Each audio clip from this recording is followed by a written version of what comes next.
Students, हमारा वैद्युत रसायन चैप्टर चल रहा था जिसमें हमने वैद्युत रसायन की परिभाषा और उसके आधार पर दो सेलों के प्रकारों का अध्ययन किया था, उनकी डेफिनेशन समझी थी और फिर उसके बाद गैल्वेनिक सेल के बारे में पढ़ा था हमने। डेनियल सेल, गैल्वेनिक सेल के बारे में हमने पढ़ा था। इलेक्ट्रोड विभव, सेल विभव, इनकी परिभाषाएं पढ़ी थी। सेल का निरूपण कैसे किया जाता है इसे हमने सीखा था और नेंसर्ट समीकरण हमने की थी। अब हम नेंसर्ट समीकरण को ही कंटिन्यूटी में करेंगे, तो इसके लिए हम नेंसर्ट समीकरण को एक बार फिर से देखेंगे।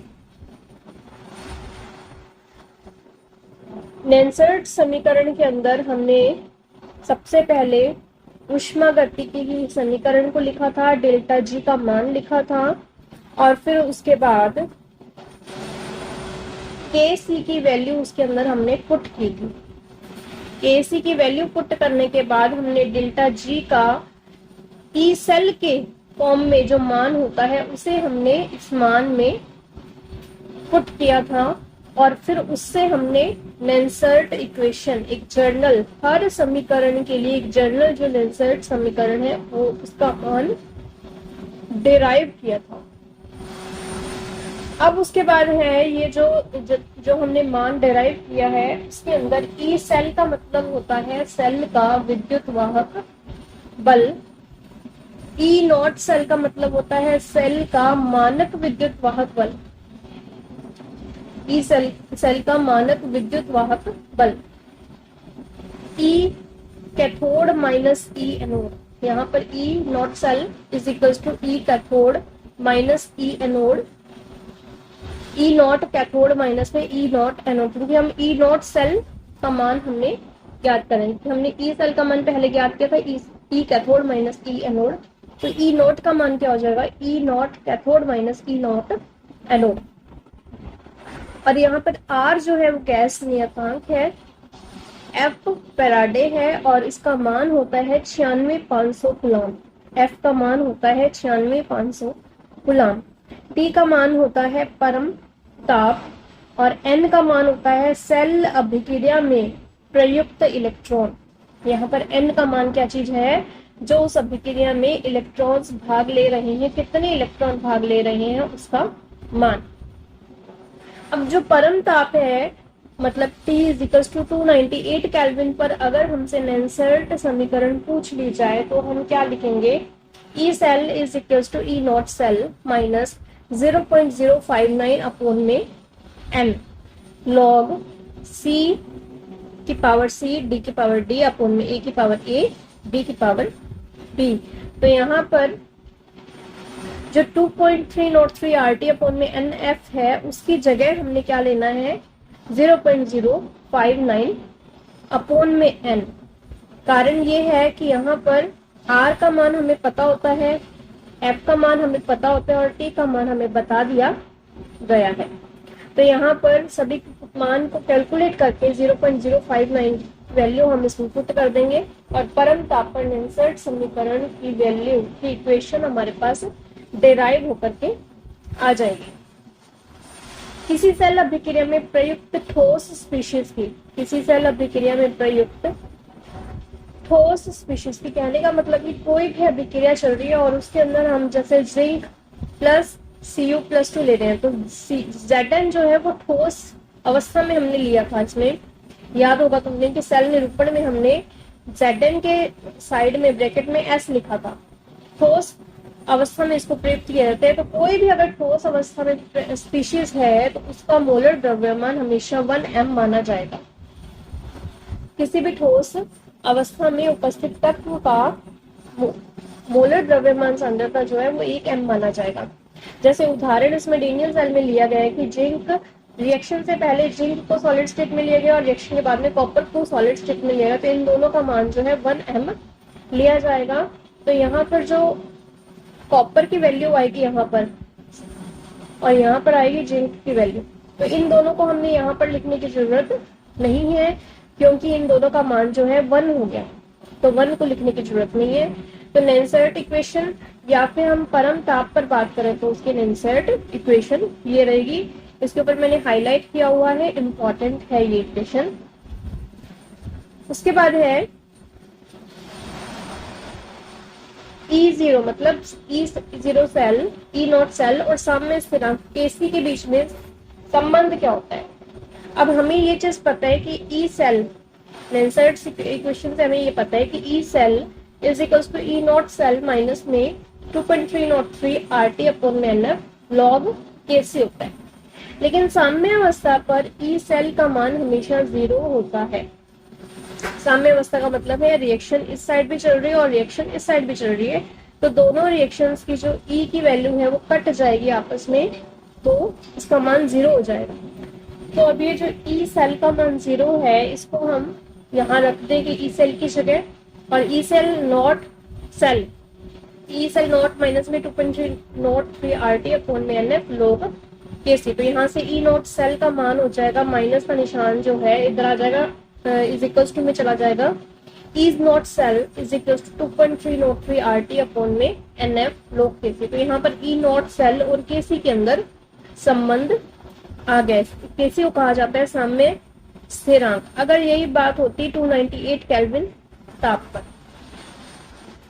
298 केल्विन ताप पर E not cell is equals to 0.059 upon में N log Kc। अब उसके बाद है डेनियल सेल के लिए, अगर हमें इसकी वैल्यू निकालनी होगी तो हमें क्या करना होगा, E नॉट का मान डेनियल सेल के लिए होता है 1.10। इंपॉर्टेंट है, पेपर में इस बार पूछा गया था E नॉट का cell, D cell, Daniell cell के लिए E नॉट का मान कितना होता है 1.10, और यहाँ पर N का मान होता है 2। ठीक है, क्योंकि इलेक्ट्रॉन्स जो है इसमें 2 यूज होते हैं, Zn+2, 2 इलेक्ट्रॉन्स का इसमें इस्तेमाल होता है। तो यहाँ पर इसकी वैल्यू सारों की रखेंगे, log Kc का मान हो जाएगा 37.288 से याद कर लें, रट लें। उसके बाद यहाँ पर log जो है एंटी लॉग में कन्वर्ट हो जाएगा और Kc की वैल्यू आ जाएगी 1.941 इंटू 10⁻37। उसके बाद है जो हमने अभी पढ़ा G नॉट और Kc में संबंध। तो यहाँ पर इक्वेशन होती है delta G is equal to delta G naught plus में RT ln Kc। अब उसके बाद delta G is equal to delta G naught plus में 2.303 RT log Kc, ln को log में कन्वर्ट किया गया है। साम्य अवस्था पर डेल्टा G का मान 0 होता है, तो यहाँ पर इसका मान 0 हो गया, तो delta G naught is equal to minus का 2.303 RT log Kc। और अब ये चीज डेनियल सेल के लिए क्या होगा, delta G is equals to minus NFE naught. तो यहाँ पर डेल्टा G की वैल्यू आ जाएगी 2.3 माइनस का 212.3 किलो जूल पर मोल। अब उसके बाद है सेल का मानक विद्युत वाहक बल। सेल का मानक विद्युत वाहक बल, हमने विद्युत वाहक बल किया था, अब है मानक विद्युत वाहक बल को हम कैसे निकालें। यदि किसी सेल अभिक्रिया में प्रयुक्त सभी अभिकारक और उत्पाद स्पीशीज की सांद्रता इकाई हो, मतलब टोटल जितने भी हमारे पास A B C D सभी ले रहे हैं, सारे के सारे सॉलिड अवस्था में हो और उनकी वैल्यू को हमें 1m लेना होगा, तो ताप 298 केल्विन पर उस सेल का जो विद्युत वाहक बल है वो मानक विद्युत वाहक बल कहलाएगा। तो यहाँ पर इसकी वैल्यू 1 हो जाएगी, तो E सेल इसकी वैल्यू 1 हो गई, तो इसकी वैल्यू 0 हो जाएगी, log 1 की वैल्यू 0 होती है और इसकी वैल्यू 0 हो गई, तो ये सारी की सारी वैल्यू 0 हो जाएगी। अब ये 0 हो जाएगी तो E cell is equals to E not cell के बराबर हो जाएगा। अब उसके बाद है मानक इलेक्ट्रोड विभव, मानक अपचयन विभव। हमने अपचयन विभव की परिभाषा देखी थी, अब है मानक अपचयन विभव। यदि किसी इलेक्ट्रोड अभिक्रिया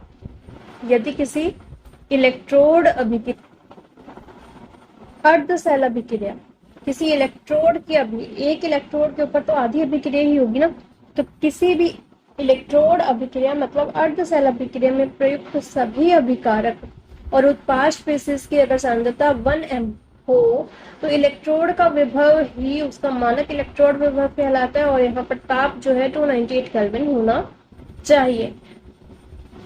हम ये चीज पढ़ चुके हैं अभी। तो आईपीएससी के नियमानुसार मानक अपचयन विभव को ही मानक इलेक्ट्रोड विभव माना जाता है। मानक इलेक्ट्रोड विभव का हम मापन कैसे करते हैं? किसी इलेक्ट्रोड का मापन इलेक्ट्रोड विभव अप्रत्यक्ष विधि से मापा जाता है।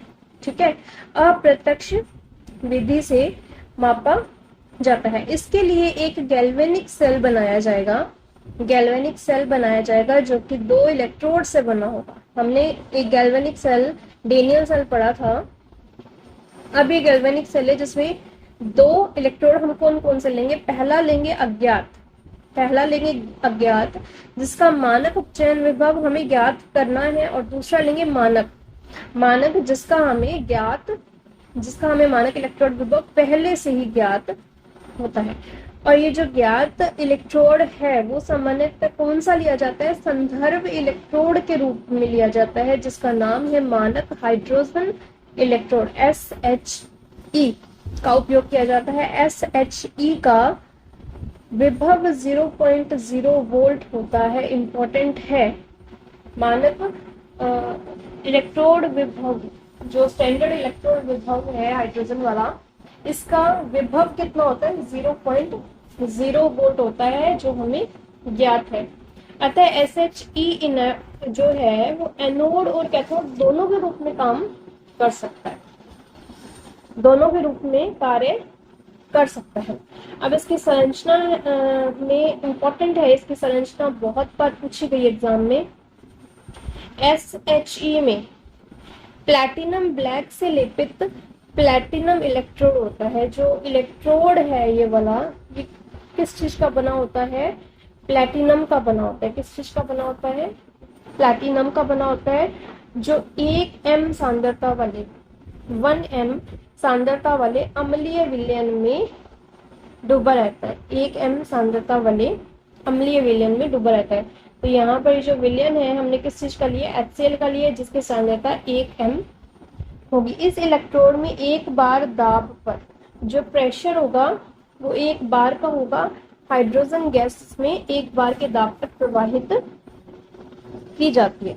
यदि SHE एनोड का काम करता है, SHE अगर एनोड का काम करेगा तो उसमें इस तरह से अभिक्रिया होगी, मतलब हाइड्रोजन जो है वो 2H पॉजिटिव और 2 इलेक्ट्रॉन्स में कन्वर्ट होगा। तो इसे हम शो कैसे करेंगे? PtH2 ग्राम 1 बार, एक लाइन H पॉजिटिव जो कि एक्वस कंडीशन में है, मतलब जलीय है, और 1m। यदि SHE कैथोड की तरह काम करता है तो रिएक्शन जस्ट उसके उल्टी हो गई। 2H पॉजिटिव प्लस में 2 इलेक्ट्रॉन गिव्स H2। तो यहाँ पर हम इसको कैसे दिखाएंगे? H पॉजिटिव जो कि एक्वस में है 1m है, और हाइड्रोजन एक ऊर्ध्वाधर रेखा हाइड्रोजन ग्राम 1 बार कोमा प्लैटिनम। सूक्ष्म विभाजित प्लैटिनम से लेपित प्लैटिनम पत्र। तो अब यहाँ पर SHE को किसी अज्ञात इलेक्ट्रोड के साथ अगर रख दिया जाए, अगर जोड़ दिया जाए, तो गैल्वेनिक सेल वहां पर बन जाएगा, और जिससे हम मानक अपचयन विभव का मापन विभव मापी या वोल्ट मीटर द्वारा किया जा सकता है। तो यहाँ पर जो मापन किया जाता है अपचयन विभव का, किसके द्वारा किया जाता है? विभव मापी या वोल्ट मीटर। और उसके लिए हमें निम्न सूत्र का उपयोग करते हुए अज्ञात इलेक्ट्रोड का मानक अपचयन विभव या मानक इलेक्ट्रोड विभव हम उसमें ज्ञात कर सकते हैं। ये सूत्र हमें ध्यान है, E0 cell is equals to E0 cathode minus E0 anode. अब उसके बाद इसमें उदाहरण है जिंक का। अगर हम हाइड्रोजन के साथ जिंक का लेते हैं तो जिंक Zn+2 दो ऊर्ध्वाधर रेखाएं H पॉजिटिव H2 में कन्वर्ट हो रहा है। तो यहाँ पर E0 is equals to E0 cathode minus E0 anode. E0 cathode का मान हमें पता है 0 होता है, और हमें टोटल इसका विभव जो है 0.76 दिया गया है। तो यहाँ पर Zn का मान हो जाएगा माइनस का 0.76 वोल्ट। अब उसके बाद है कि अगर यहाँ पर कॉपर का दिया होता, जिंक की जगह कॉपर का दिया होता, तो कॉपर हमें पता है कैथोड की होती है, तो यहाँ पर E naught is equal to E naught cathode minus में ई नॉट एनोड। तो यहाँ पर ई नॉट कैथोड का मान हमें ज्ञात करना है और ई नॉट एनोड का मान हमारे पास 0.0 है, और यहाँ पर इसकी वैल्यू हमें क्वेश्चन में दी गई है 0.34। तो यहाँ पर ई नॉट कैथोड का मान आ जाएगा 0.34 वोल्ट। तो यहाँ से एक चीज प्रूफ हो रही है हमारे पास कि एनोड की वैल्यू हमेशा नेगेटिव में आती है, जो हमने पहले पढ़ी थी, और कैथोड की वैल्यू हमेशा पॉजिटिव में आती है, और ये चीज भी हमने पहले पढ़ी थी। तो इससे स्पष्ट है कि यदि अज्ञात इलेक्ट्रोड एनोड का कार्य करता है तो इलेक्ट्रोड विभव का चिन्ह ऋणात्मक होता है, और यदि अज्ञात इलेक्ट्रोड कैथोड का काम करता है तो इलेक्ट्रोड विभव का चिन्ह धनात्मक होता है। इस प्रकार SHE का उपयोग करते हुए किसी भी अज्ञात इलेक्ट्रोड का मानक इलेक्ट्रोड विभव जो है वो ज्ञात किया जा सकता है। अब डेनियल सेल का EMF, क्योंकि हमें अकेले कॉपर का भी पता लग गया और अकेले जिंक का भी पता लग गया था। कॉपर का हमारे पास वैल्यू आई है 0.34 और इसकी वैल्यू आई है माइनस का 0.76, और इन दोनों के बीच में माइनस का निशान तो गई, तो माइनस माइनस प्लस हो गया और इसकी वैल्यू हो गई 1.10। Most important. उसके बाद है विद्युत रासायनिक श्रेणी। मतलब अब ये जो विद्युत रासायनिक श्रेणी है, अगर हमें ये याद हो जाती है तो उसके आधार पर हम लोग ये पता लगा सकते हैं कि जो हमारे सेल में दो इलेक्ट्रोड्स लिए गए हैं उसमें से एक कैथोड का और एक एनोड का, किसे हम एनोड का माने और किसे हम कैथोड का माने, इस चीज का हमें आइडिया लगने लग जाता है। SHE का उपयोग करते हुए किसी भी अज्ञात इलेक्ट्रोड का मानक इलेक्ट्रॉन विभव ज्ञात किया जा सकता है। तो ये जो विद्युत रासायनिक श्रेणी बनी है वो क्यों बनी है और कैसे बनी है कि जितने भी इलेक्ट्रोड्स हैं, जितने भी इलेक्ट्रोड्स बनाए गए हैं कॉपर का, जिंक का, मैग्नीज का, मतलब जितनी भी धातुएं होती हैं, कैल्शियम का, मैग्नीशियम का, तो उन सभी के मानक इलेक्ट्रोड विभव को SHE के साथ लगा करके उनके मानक इलेक्ट्रोड विभव ज्ञात किए गए, और ज्ञात करने के बाद उनको एक सीरीज में लगा दिया गया। जिसका मान कम है उसको ऊपर रख दिया गया, जिसका मान ज्यादा है उसको नीचे रख दिया गया। विभिन्न इलेक्ट्रोडों को मानक इलेक्ट्रोड विभव के घटते क्रम में लगाने पर जिसका मान ज्यादा है उसको ऊपर रखा गया और जिसका मान कम है उसको नीचे रखा गया। घटते क्रम में लगाने पर एक श्रेणी प्राप्त होती है जिसे विद्युत रासायनिक श्रेणी कहते हैं। बाकी वो तुम्हारी इच्छा है कि ऊपर से नीचे लगानी है या नीचे से ऊपर लगानी है, उससे कुछ फर्क नहीं पड़ता है, बस पता होना चाहिए कि ऊपर कम वाली वैल्यू है या ज्यादा वाली वैल्यू है। विद्युत रासायनिक श्रेणी के अनुसार फ्लोरीन का इलेक्ट्रॉन विभव जो है वो उच्चतम होता है, इसलिए फ्लोरीन प्रबलतम ऑक्सीकारक है। इसके विपरीत लिथियम धातु का इलेक्ट्रॉन विभव न्यूनतम होता है, अतः लिथियम प्रबलतम अपचायक है। तो अब यहाँ पर मैंने ऊपर से मतलब ज्यादा वाली कम वाली वैल्यू से ज्यादा वाली वैल्यू की ओर इसका मान रखा है। अब इसके लिए ट्रिक मैंने बनाई हुई है। लेके बारात शिरिकाना मजे से आया, लेके बारात शिरिकाना मजे से आया। उसके बाद बारात लेकर आने के बाद उसने मंजन किया, मतलब ब्रश किया, और फिर उसके बाद फेर कदे को नहीं सुने प्रभु। उसके बाद भगवान ने बेचारे कभी सुनी ही नहीं। उसके बाद हाइड्रोजन के लिए कुछ भी नहीं लिखा है मैंने। उसके बाद कौन आया है जी, कौन आया है ए जी बाहर, मतलब कान्हा की वाइफ अब पूछ रही है कि कौन आया है ए जी बाहर, पता करो, पता करो। तो अब यहाँ देखो, इसके आधार पर तुम लोगों ने इस सीरीज को याद करना है। अब देखो, हमने एक तो कॉपर का और एक जिंक का पढ़ा था, तो यहाँ से प्रूफ हो रहा है कि जो हाइड्रोजन के ऊपर वाले हैं वो सारे के सारे एनोड का काम करेंगे और नीचे वाले जो है कैथोड का काम करेंगे। जरूरी नहीं कि हाइड्रोजन के ऊपर वाले। अब मान लो कि Fe और Cd के अंदर बना दिया जाए तो ऊपर वाला एनोड का काम करेगा और नीचे वाला कैथोड का काम करेगा। इसी तरह से अगर इन दोनों के बीच में बना दिया तो ऊपर वाला जो है एनोड का काम करेगा और नीचे वाला कैथोड का काम करेगा। तो इस तरह से हमें याद हो जाएगी। अब अगर एग्जाम में क्वेश्चन में कुछ इस टाइप से दे दिया कि इन दोनों का बोल दिया और इसको कैथोड बना दिया और इसको एनोड बना दिया, तो रिएक्शन नहीं होगी। तो वो रिएक्शन संभव है या नहीं, प्रश्न है कि रिएक्शन जो है, ये अभिक्रिया जो है संभव है या नहीं, तो आंसर होगा संभव नहीं है। उसके बाद है कि भारे विभव की उपस्थिति में डेनियल सेल की कार्य प्रणाली। डेनियल सेल का विद्युत वाहक बल कितना होता है? 1.10 वोल्ट होता है। डेनियल सेल का विद्युत वाहक बल कितना होता है? 1.10 वोल्ट होता है। डेनियल सेल पर भारे विभव लगाने पर तीन स्थितियां संभव है। कितनी स्थितियां संभव है? 3 स्थितियां संभव है। अगर हम इसके ऊपर बाहर से कोई विभव लगा दिया जाए तो इसके ऊपर 3 स्थितियां संभव है। पहली स्थिति ये है कि अगर बाहर का विभव जो है वो 1.10 वोल्ट से कम है तो इलेक्ट्रॉनों का प्रवाह जिंक छड़ से कॉपर छड़ की ओर होता है और विद्युत धारा का प्रवाह कॉपर से जिंक की ओर प्रवाहित होती है। इस स्थिति में यह विद्युत रासायनिक सेल की तरह व्यवहार करता है और जो रिएक्शन नॉर्मल जो होती है वही होगी। अगर हमारा यहाँ पर विद्युत वाहक बल, बाहर वाले विद्युत वाहक बल का मान बराबर है तो इसमें विद्युत धारा प्रवाहित ही नहीं होगी और कोई रिएक्शन ही नहीं होगी इसमें। और अगर यहाँ पर इसका मान 1.10 से ज्यादा हो जाए तो रिएक्शन जो है वो उल्टी हो जाएगी। मतलब जिंक, जो विद्युत धारा का प्रवाह है वो जिंक से कॉपर की ओर हो जाएगा और यह सेल विद्युत अपघटनी सेल की तरह व्यवहार करेगा। अब उसके बाद है इसके क्वेश्चंस।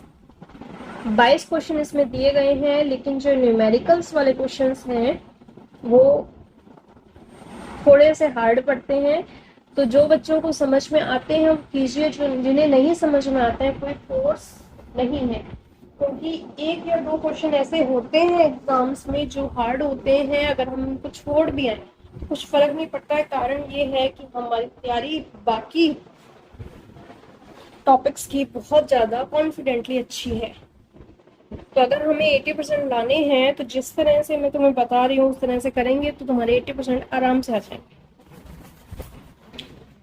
इसमें फर्स्ट है मानक हाइड्रोजन इलेक्ट्रोड का नामांकित चित्र बनाइए। तो इसमें ये इसका चित्र तुम्हें इसमें बनाना है। सेकंड क्वेश्चन है डेनियल सेल की संपूर्ण अभिक्रिया लिखिए तथा इस सेल के लिए नेंसर्ट समीकरण का गणितीय रूप लिखिए। तो डेनियल सेल के लिए संपूर्ण अभिक्रिया, पूर्ण सेल अभिक्रिया ये आ जाएगी और इस अभिक्रिया के लिए नेंसर्ट समीकरण ये आ जाएंगे। थर्ड क्वेश्चन है साम्य अवस्था पर डेनियल सेल के लिए नेंसर्ट समीकरण लिखिए। साम्य अवस्था पर डेनियल सेल के लिए नेंसर्ट समीकरण लिखिए। वही सेम ऊपर वाला क्वेश्चन आ गया। तथा ई सेल और ई एवं साम्य स्थिरांक मतलब केसी में संबंध व्युत्पन्न कीजिए। सूत्र नहीं पूछा है, इसमें व्युत्पन्न करने के लिए इन्होंने कहा है।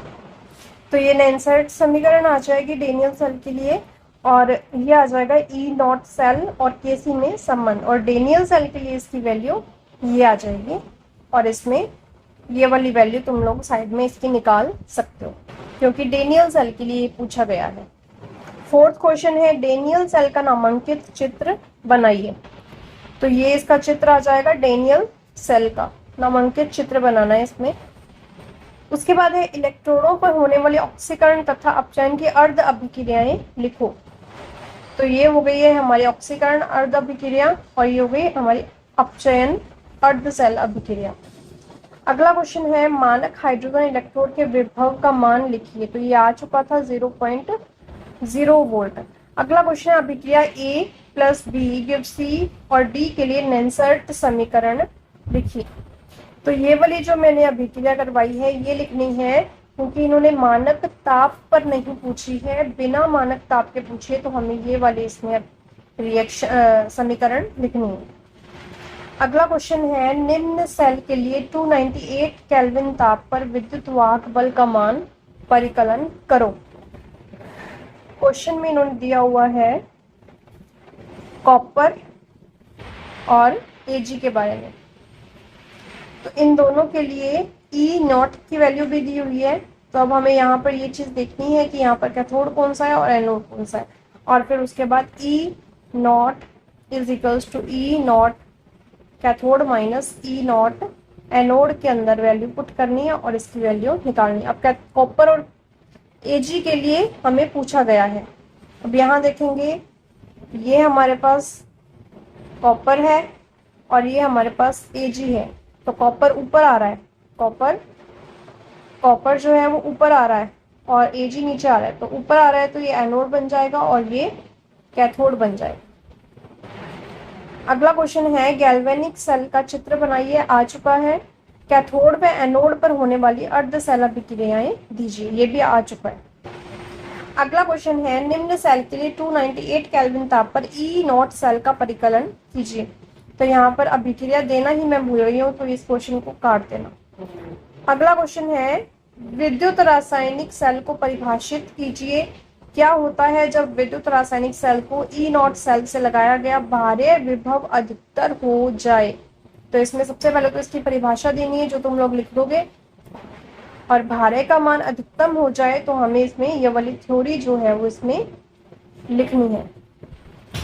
अगला क्वेश्चन है निम्न सेल के लिए विद्युत वाहक बल और डेल्टा जी का परिकलन करो।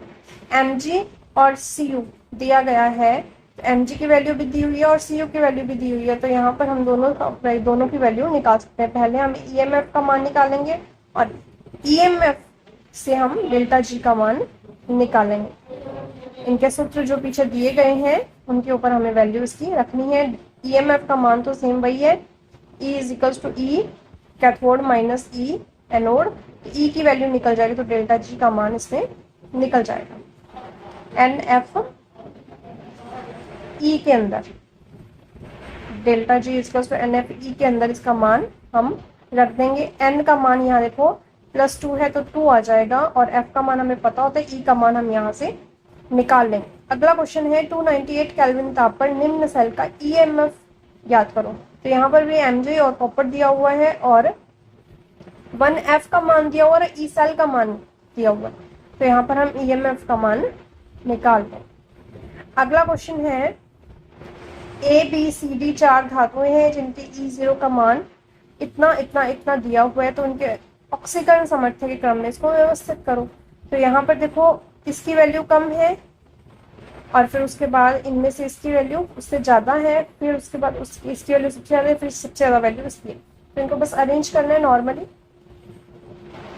अगला क्वेश्चन है 298 केल्विन ताप पर निम्न सेल के लिए नेंसर्ट समीकरण लिखिए और सेल का EMF ज्ञात कीजिए। तो नेंसर्ट समीकरण भी आ जाएगी और इसमें E नॉट सेल का मान इसमें हमें दिया गया है और यहाँ पर इनकी सांद्रताएं भी हमें दी गई हैं। कर लेंगे सभी बच्चे, कोशिश करिएगा सभी बच्चे। उसके बाद है 298 केल्विन ताप पर निम्न सेल के लिए गिब्स ऊर्जा परिवर्तन मतलब डेल्टा जी का मान इसमें हमने निकालना है। E का मान निकालेंगे, डेल्टा जी = -NFE के अंदर E का मान रखेंगे और डेल्टा जी का मान हम इसमें निकाल देंगे। अगला क्वेश्चन है डेनियल सेल में कैथोड में होने वाली अर्धसैल अभिक्रिया। देखो ये क्वेश्चन बार बार आ रहा है, इंपॉर्टेंट है। निम्न सेल के लिए 25 डिग्री ताप पर E सेल का मान ज्ञात कीजिए। 25 डिग्री ताप पर इन्होंने कहा है, मानक ताप पर नहीं कहा है। तो ये भी हो जाएगा। 25 डिग्री का मतलब है मानक ताप पर। नॉर्मल इक्वेशन के बारे में ये बात कर रहे हैं, मानक ताप की बात नहीं कर। अगला क्वेश्चन भी सेम है, 25 डिग्री ताप पर इन्होंने बोला है, मानक ताप पर नहीं बोला है। E नॉट सेल की इन्होंने बात कर दी है। उसके बाद है एक विद्युत रासायनिक सेल 2 धातु इलेक्ट्रोड जिंक और Ag से मिलकर बना है जिनके मानक अपचयन विभव का मान -0.76 और 0.80 वोल्ट है। तो बताइए एनोड इसमें से कौन सा है और कैथोड इसमें से कौन सा है। तो मैंने बताया था कि माइनस की वैल्यू किसके आगे आती है,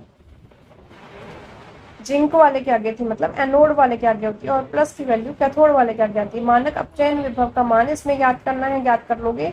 E कैथोड -E एनोड का रख के, और सेल आरेख का निरूपण, इसमें सेल आरेख बनाना है, वो बना दोगे ना। जिंक जो है वो Zn+2 में कन्वर्ट हो रहा है और फिर उसके बाद Zn+2 में कन्वर्ट हो रहा है और Ag+2 जो है वो Ag में कन्वर्ट हो रही है। और इनके ब्रैकेट्स में जैसे यहाँ पर एक्वस आ जाएगा और यहाँ पर सॉलिड आ जाएगा, इस तरह से इसकी सेल निरूपण हो जाएगा।